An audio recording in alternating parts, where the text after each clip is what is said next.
ഈ കഴിഞ്ഞ ദിവസങ്ങളിൽ പിണറായി വിജയൻ്റെ വീട്ടിലും അതുപോലെ തന്നെ മറ്റ് 11ഓളം സ്ഥലങ്ങളിലുമായി നടന്നിട്ടുള്ള റെയ്ഡ് നടക്കുന്നതിനിടെ എ റഹീം എന്ന് പറയുന്ന രാജ്യസഭാ മെമ്പറോട് ഏഷ്യാനെറ്റിൻ്റെ പ്രവർത്തകൻ ഒരു ചോദ്യം ചോദിച്ചു. ആ ചോദ്യം ഇതാണ്: ബിനീഷ് കൊടിയേരിയുടെ കേസ് വന്നപ്പോൾ നിങ്ങളൊന്നും അതിനെ പ്രതിരോധിച്ച് കണ്ടില്ലല്ലോ, അതവരുടെ വ്യക്തിപരമായ കാര്യമാണ് എന്നാണല്ലോ പറഞ്ഞത്, പാർട്ടിയുമായിട്ട് അതിന് ബന്ധമില്ല എന്നാണ് പറഞ്ഞത്. പക്ഷേ എന്തുകൊണ്ടാണ് നിങ്ങൾ വീണ വിജയൻ്റെ കേസ് പ്രതിരോധിക്കുന്നത് എന്ന ചോദ്യം ഉയർത്തിയിരുന്നു. ആ ചോദ്യം ഉയർത്തിയപ്പോൾ ഈ ഘട്ടത്തിൽ പോലും നിങ്ങൾ ഈ കുരിഷ്ടി ചോദ്യം ചോദിക്കുന്നതിൻ്റെ അർത്ഥമൊക്കെ എനിക്ക് മനസ്സിലാവും, അത്രയേ ഞാൻ പറയുന്നുള്ളൂ എന്ന് പറഞ്ഞുകൊണ്ട് അത് അവസാനിപ്പിക്കുകയാണ് ചെയ്തിട്ടുള്ളത്.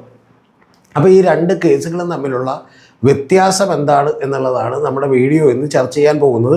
അതിൽ ഞാൻ ഏറ്റവും ഇന്നിപ്പോൾ ഇട്ടിട്ടുള്ള ആദ്യത്തെ വീഡിയോയിൽ തന്നെ വീണ വിജയൻ്റെ കേസ് എന്താണെന്നുള്ളത് വിശദമായി ഡിസ്കസ് ചെയ്തതുകൊണ്ട് ഞാൻ ആ കേസിനെ കുറിച്ച് അത്രയും ഡീറ്റെയിൽഡായിട്ട് പറയുന്നില്ല. പക്ഷേ എങ്കിലും ഇത് രണ്ടും തമ്മിലുള്ള വ്യത്യാസം മാത്രമേ എൻ്റെ പ്രിയപ്പെട്ട പ്രേക്ഷകരോട് പറയുന്നുള്ളൂ. ഒന്നാമത്തെ നമുക്ക് പരിശോധിക്കേണ്ട ഒരു കാര്യമെന്ന് പറയുന്നത് ബിനീഷ് കൊടിയേരിയുടെ കേസ് എന്തായിരുന്നു എന്നുള്ളതാണ്. ആ ബിനീഷ് കൊടിയേരിയുടെ കേസ് എന്തായിരുന്നു എന്നുള്ളത് ഞാൻ ഡേറ്റുകളൊക്കെ കളഞ്ഞുകൊണ്ട് ബാക്കിയുള്ള കാര്യങ്ങൾ പറയാം. ഇത് സംഭവിക്കുന്നത് 2020 അത് സംഭവിക്കുന്നത്. അതിൽ ഏറ്റവും ആദ്യമേ തന്നെ സംഭവിക്കുന്ന ഒരു കാര്യമെന്ന് പറയുന്നത് നാർക്കോട്ടിക് കൺട്രോൾ ബ്യൂറോ ഉദ്യോഗസ്ഥർ മുഹമ്മദ് അനൂപ് എന്ന് പറയുന്ന ഒരാളെ അറസ്റ്റ് ചെയ്യുകയാണ് ചെയ്തിട്ടുള്ളത്. ആ അറസ്റ്റ് ചെയ്യാനുള്ള പ്രധാനപ്പെട്ട കാരണം അദ്ദേഹത്തിൻ്റെ കയ്യിൽ നിന്നും 60 ഗ്രാമിൻ്റെ MDMAയും 2,20,500 രൂപയും റോയൽ സ്യൂട്ട്സ് ഹോട്ടലിൽ നിന്ന്, അതിൻ്റെ അപ്പാർട്ട്മെൻറ്റാണ് ആ കല്യാൺ നഗറിലുള്ള ബാംഗ്ലൂരിലെ അപ്പാർട്ട്മെൻറ്റിൽ നിന്ന് പിടികൂടി എന്നുള്ളതാണ് വാസ്തവം. അപ്പോൾ ഇത് പിടികൂടിയപ്പോൾ ഒരു കൊമേഴ്സ്യൽ ക്വാണ്ടിറ്റി ഉള്ള MDMA അദ്ദേഹത്തിൻ്റെ കയ്യിലുണ്ട് എന്നുള്ള നിലക്കാണ് ആദ്യമേ തന്നെ കേസെടുക്കുന്നത്. അപ്പോൾ അതിനുശേഷം രാജേഷ് രവീന്ദ്രൻ എന്ന് പറയുന്ന ആൾ, അദ്ദേഹത്തിൻ്റെ ഫ്ലാറ്റ് നമ്പറൊക്കെ ഡീറ്റെയിൽസ് കയ്യിലുണ്ട്, അത് ഞാൻ പറയുന്നില്ല, 180 ബ്ലോട്ട്സ് ഓഫ് LSDയും അതുപോലെ തന്നെ 40 MDMAയും 40 ഗ്രാമിൻ്റെ MDMAയും ഒക്കെ അടക്കം അത് പിടികൂടുകയാണ് ചെയ്തിട്ടുള്ളത്. അദ്ദേഹത്തിൻ്റെ മറ്റൊരു നിക്കു ഹോംസ് എന്ന് പറയുന്ന ചൊക്കനഹള്ളി വില്ലേജിലെ ഒരു ഹോംസിൽ നിന്ന്, ഒരു ഫ്ലാറ്റിൽ നിന്ന് അദ്ദേഹത്തെയും പിടികൂടിയിരുന്നു. അപ്പോൾ ഇവർ രണ്ടുപേരുമാണ് ഈ കേസിലെ 1ഉം 2ഉം പ്രതികൾ എന്നുള്ളത് എൻ്റെ പ്രിയപ്പെട്ട പ്രേക്ഷകർ അറിയണം. എന്ന് പറഞ്ഞാൽ കൃത്യമായിട്ട് ഇത് നാർക്കോട്ടിക് കൺട്രോൾ ബ്യൂറോയുടെ കേസാണ്. അതിനുശേഷം ഇത് മറ്റൊരു അനിക എന്ന് പറയുന്ന ആളെ കൂടി ചോദ്യം ചെയ്തിരുന്നു.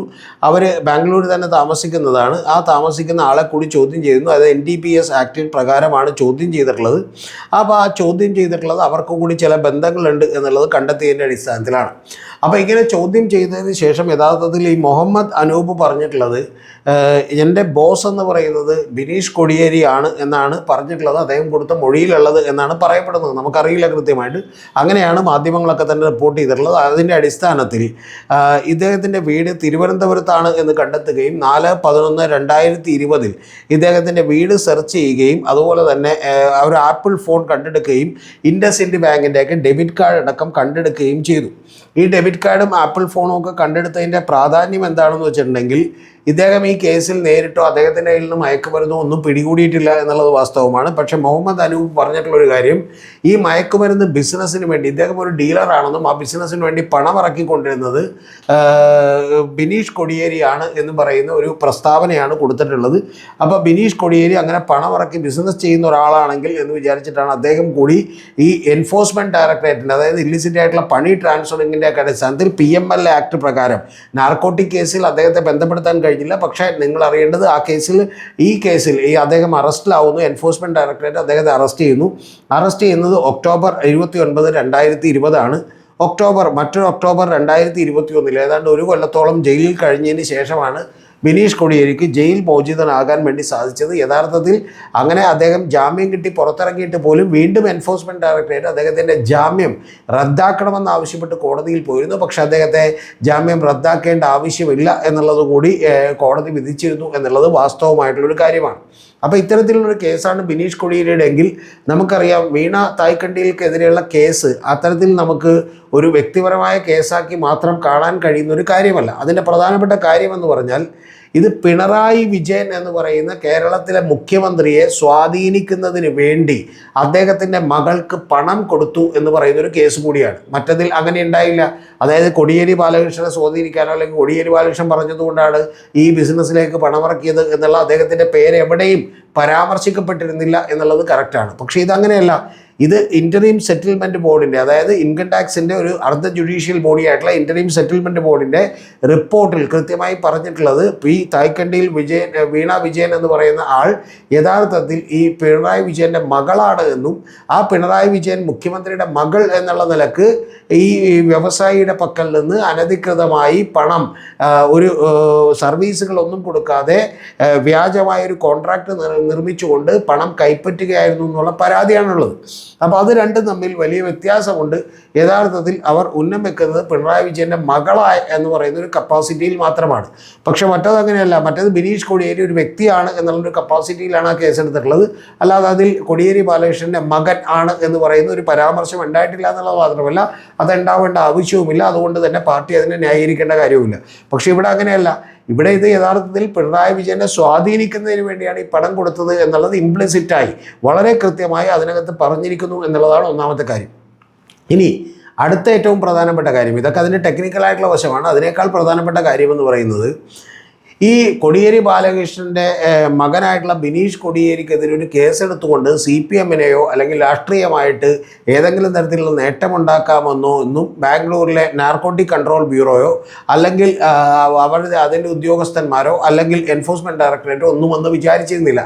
പക്ഷേ ഇപ്പോഴുള്ള കേരളത്തിലെ സ്ഥിതി അതല്ല. കേരളത്തിലെ സ്ഥിതി എന്ന് പറയുന്നത് 40 കോടിയിലേറെ രൂപ ക്യാഷായി തന്നെ മറ്റു പലർക്കും നൽകി എന്ന് പറയപ്പെടുന്ന കാര്യമൊന്നും അന്വേഷിക്കാതെ അല്ലെങ്കിൽ അതിൻ്റെ പുറകെയൊന്നും പോകാതെ അതിൻ്റെ ഒരു ടിപ്പ് ഓഫ് ആൻ ഐസ്ബർഗ് എന്ന് പറയാവുന്ന 2,72,00,000 രൂപയുടെ വീണ വിജയൻ്റെ ഇടപാടുകളിലേക്ക് മാത്രമായി വന്നത് എന്തുകൊണ്ട് എന്ന് ചോദിച്ചാൽ അതിൻ്റെ പിന്നിലുള്ളത് എൻഫോഴ്സ്മെൻറ്റ് ഡയറക്ടറേറ്റ് നടത്തുന്ന രാഷ്ട്രീയമായിട്ടുള്ള ഒരു പദ്ധതിയുടെ നടപ്പാക്കൽ കൂടിയാണ് എന്നുള്ളതാണ്.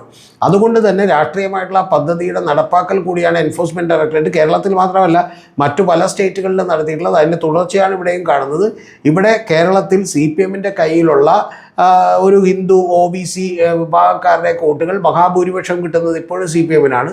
അതുകൊണ്ടാണ് അവർക്ക് 81 ലക്ഷത്തോളം വോട്ടുകൾ കിട്ടിയിട്ടുള്ളത്. ആ വോട്ടുകളിൽ നിന്ന് ഒരു 25-30 ലക്ഷം വോട്ടുകൾ കൂടി ഞങ്ങൾക്ക് മേടിച്ചെടുക്കാൻ കഴിഞ്ഞാൽ മാത്രമേ ഞങ്ങൾക്ക് ഇപ്പോൾ കിട്ടിക്കൊണ്ടിരിക്കുന്ന 31 ലക്ഷം, കഴിഞ്ഞ ലോക്സഭയിൽ 38 ലക്ഷമാണ്, പക്ഷേ ഈ കഴിഞ്ഞ തവണ നിയമസഭയിലേക്ക് അവർക്ക് കിട്ടിയത് ലോക്കൽ ബോഡിയിലേക്ക് കിട്ടിയത് കാരണം 31 ലക്ഷമാണ്. ആ 31 ലക്ഷം വോട്ടുകൾ ഞങ്ങൾക്ക് വർദ്ധിപ്പിക്കണമെങ്കിൽ അതൊരു 55-60 ലക്ഷം ആക്കണമെങ്കിൽ തീർച്ചയായിട്ടും CPM-ൻ്റെ കയ്യിലുള്ള വോട്ടുകൾ കൂടി വേണമെന്ന് അവർക്ക് താല്പര്യമുണ്ട്. അതല്ലാതെ ഒരു ന്യൂനപക്ഷങ്ങളുടെ വോട്ടുകൾ, മുസ്ലിം മതവിഭാഗത്തിൻ്റെ വോട്ടുകൾ അവർക്ക് കിട്ടുമെന്ന് അവർക്കൊരു പ്രതീക്ഷയില്ല. അത് കിട്ടുന്ന അവരുടെ സ്ട്രാറ്റജിയുമല്ല, പദ്ധതിയുമല്ല. ക്രിസ്ത്യൻ മതവിഭാഗത്തിൻ്റെ വോട്ടുകൾ തന്നെ വളരെ കുറവാണ്. ഇനി അത് കിട്ടിയാൽ പോലും, അതിനൊരു പകുതി കിട്ടിയാൽ പോലും കാര്യങ്ങളൊന്നും നടക്കില്ല എന്നുള്ളത് അറിയാം. അതുകൊണ്ട് തന്നെ കൃത്യമായിട്ട് ഇത് പിണറായി വിജയൻ്റെ ഇമേജ് തകർക്കുക എന്നുള്ളതാണ് കഴിഞ്ഞ 5 കൊല്ലമായിട്ട് പ്രോ സംഘപരിവാർ യൂട്യൂബ് ചാനലുകളൊക്കെ തന്നെ ചെയ്തുകൊണ്ടിരുന്നത്. അതിൻ്റെ ഒരു എക്സ്റ്റൻഷൻ എന്നുള്ളവർക്ക് എൻഫോഴ്സ്മെൻറ്റ് ഡയറക്ടറേറ്റിൻ്റെ കേസ് കൂടി വരുന്നു.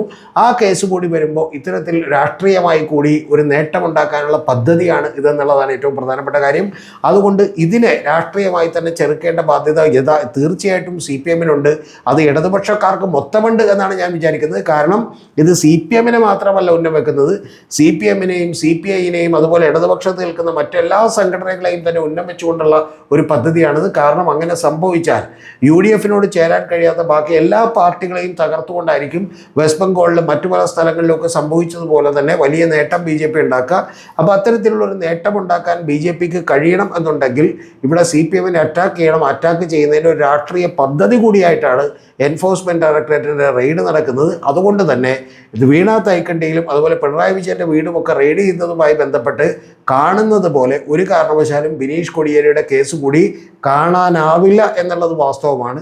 ഇത് ഇത്രയും വിശദീകരിച്ച് പറയാൻ പാർട്ടി നേതാക്കൾക്കൊക്കെ കുറച്ച് ബുദ്ധിമുട്ടുണ്ടാവും. പക്ഷേ ഞാനത് വിശദമാക്കി തന്നെ പറഞ്ഞത് എൻ്റെ പ്രിയപ്പെട്ട പ്രേക്ഷകർ സത്യം മനസ്സിലാക്കണമെന്നുള്ളത് കൊണ്ട് മാത്രമാണ്. ടോപ്പിക്ക് കഴിഞ്ഞു. ഇത് ബാക്കി നമ്മുടെ ഒരു പുതിയ ചാനലിനെ കുറിച്ചാണ്. താല്പര്യമുള്ളവർ കേട്ടാൽ മതി. അതിൽ നമ്മളൊരു പുതിയ ചാനൽ കൂടി തുടങ്ങുന്നുണ്ട്. അത് പൊതുബോധത്തിനുമപ്പുറം രതീഷ് ചക്രപാണിയോടൊപ്പം എന്നുള്ളതാണ് ആ ചാനലിൻ്റെ മലയാളം പേര്. അത് ഇംഗ്ലീഷിൽ നമുക്ക് ടൈപ്പ് ചെയ്താൽ കിട്ടുക BCC വിത്ത് രതീഷ് ചക്രപാണി എന്നാണ്. ചുരുക്കപ്പേരിലാണ് ഇട്ടേക്കുന്നത്. ബിയോണ്ട് കോമൺ കോൺഷ്യസ്നസ് വിത്ത് രതീഷ് ചക്രപാണി എന്നാണ്. എന്ന് പറഞ്ഞാൽ ഒരു പൊതുബോധത്തിനുമപ്പുറം രതീഷ് ചക്രപാണിയോടൊപ്പം എന്നാണ്. ആ പേരിടാൻ തന്നെ കാരണം ഇപ്പോഴെയുള്ള പാരമ്പര്യ മാധ്യമങ്ങളും പത്രങ്ങളും അതുപോലെ തന്നെ സോഷ്യൽ മീഡിയയും ഒക്കെ കൂടി നിർമ്മിക്കുന്ന ഒരു പൊതുബോധമുണ്ട്. ആ പൊതുബോധത്തിനനുസരിച്ചാണ് പലപ്പോഴും ആളുകൾ വോട്ട് ചെയ്യുന്നതുമൊക്കെ തന്നെ. അതുകൊണ്ട് അത്തരത്തിൽ പൊതുവായിട്ടുള്ള നിർമ്മിക്കപ്പെടുന്ന അവരുടെയൊക്കെ താല്പര്യങ്ങളനുസരിച്ച്, പെയ്ഡായിട്ടുള്ള ആളുകളുടെ താല്പര്യങ്ങളനുസരിച്ച് നിർമ്മിക്കപ്പെടുന്ന പൊതുബോധത്തിനപ്പുറമല്ല, സത്യങ്ങൾ വിളിച്ചു പറയാൻ വേണ്ടി മാത്രമാണ് ഈ ചാനൽ. അതുകൊണ്ട് തന്നെ പലപ്പോഴും 10 മിനിറ്റ് 20 മിനിറ്റുള്ള വീഡിയോകൾ കൊണ്ട് അത് സാധ്യമാവില്ല എന്ന് തോന്നിയതുകൊണ്ടാണ് ഒരു വലിയ പോഡ്കാസ്റ്റുകളൊക്കെ എടുക്കുന്ന സീരീസ് തന്നെ തുടങ്ങണമെന്ന് വിചാരിച്ചുകൊണ്ട് നമ്മൾ ഇത്തരത്തിലുള്ള BCC വിത്ത് രതീഷ് ചക്രപാണി എന്ന് പറയുന്ന ഒരു ചാനൽ തുടങ്ങിയിട്ടുള്ളത്. പക്ഷെ അത് മുന്നോട്ട് പോകണമെങ്കിൽ നിങ്ങളുടെയൊക്കെ വലിയ സപ്പോർട്ട് ആവശ്യമുണ്ട്. ആ സപ്പോർട്ടിന് വേണ്ടി 2 തരത്തിൽ നമ്മളെ സപ്പോർട്ട് ചെയ്യാം. ഒന്ന്, നമ്മളെ നേരിട്ട് സപ്പോർട്ട് ചെയ്യാനുള്ളവർക്ക് നമ്മുടെ ഗൂഗിൾ പേ നമ്പറും അക്കൗണ്ട് നമ്പറും ഒക്കെ തന്നെ നമ്മുടെ ഡിസ്ക്രിപ്ഷനിൽ കൊടുത്തിട്ടുണ്ട്. അതല്ല, നമ്മളെ മറ്റൊരു തരത്തിൽ സപ്പോർട്ട് ചെയ്യണം എന്നുള്ളവർക്ക് വേണ്ടി യൂട്യൂബ് തന്നെ നൽകുന്നൊരു ഓപ്ഷൻ ഉണ്ട്. അത് നമ്മുടെ മെമ്പർഷിപ്പ് എടുത്തുകൊണ്ട് നമ്മളെ സപ്പോർട്ട് ചെയ്യാം. ലെവൽ 1 മുതൽ ലെവൽ 6 വരെയുള്ള ഡിഫറൻ്റ് ആയിട്ടുള്ള എമൗണ്ടുകളുണ്ട്. അത് പരിശോധിച്ചതിന് ശേഷം നിങ്ങൾക്ക് കഴിയാവുന്നത്ര ചെയ്തുകൊണ്ട് നമ്മളെ സപ്പോർട്ട് ചെയ്യാവുന്നതാണ്. മെമ്പർഷിപ്പ് എടുത്തുകൊണ്ട് നിങ്ങൾക്ക് പ്രത്യേകിച്ച് വലിയ ഗുണങ്ങളൊന്നും കിട്ടില്ല. ഏതാനും ചില വീഡിയോകൾ നേരത്തെ കാണാം എന്നുള്ളത് മാത്രമേ ഉള്ളൂ. പക്ഷേ നമ്മളെ സപ്പോർട്ട് ചെയ്യണം എന്ന് താല്പര്യമുള്ളവർക്ക് വേണ്ടിയിട്ടാണ് അത്തരത്തിലുള്ള ഓപ്ഷൻ വെച്ചിട്ടുള്ളത്. ഇനി അതല്ല, നമ്മളെ സപ്പോർട്ട് ചെയ്യാൻ കഴിയാത്തവരും തീർച്ചയായിട്ടും നമ്മളെ വീഡിയോകൾ കണ്ടുകൊണ്ട് സപ്പോർട്ട് ചെയ്യണം. നിങ്ങളുടെ സ്നേഹത്തിന്, നിങ്ങളുടെ പിന്തുണക്ക് ഒരുപാട് നന്ദി. നമ്മുടെ പുതിയ പോഡ്കാസ്റ്റ് പോലും ഇപ്പോൾ ഇറങ്ങി വളരെ ചെറിയ സബ്സ്ക്രിപ്ഷൻ അതിനകത്ത് ഉണ്ടായുള്ളൂ. പക്ഷേ അത് ഏതാണ്ട് 10,000-ഓട് അടുക്കുകയാണ് ഇപ്പോൾ അത് കാഴ്ചക്കാരുടെ നമ്പർ എന്ന് പറയുന്നത്. കണ്ടിട്ടുള്ളവർ തന്നെ മഹാഭൂരിപക്ഷവും കുറേ സമയം കണ്ടിട്ടുണ്ട് എന്നുള്ളത് കൂടി എന്നെ സന്തോഷവാനാക്കുന്ന ഒരു കാര്യമാണ്. അപ്പോൾ അത് കാണാത്ത ആളുകൾ തീർച്ചയായിട്ടും കാണുകയും നമ്മളെ സപ്പോർട്ട് ചെയ്യുകയും വേണം. ചാനലിലെ പുതിയ പേര് കൂടി മറക്കണ്ട, BCC വിത്ത് രതീഷ് ചക്രപാണി.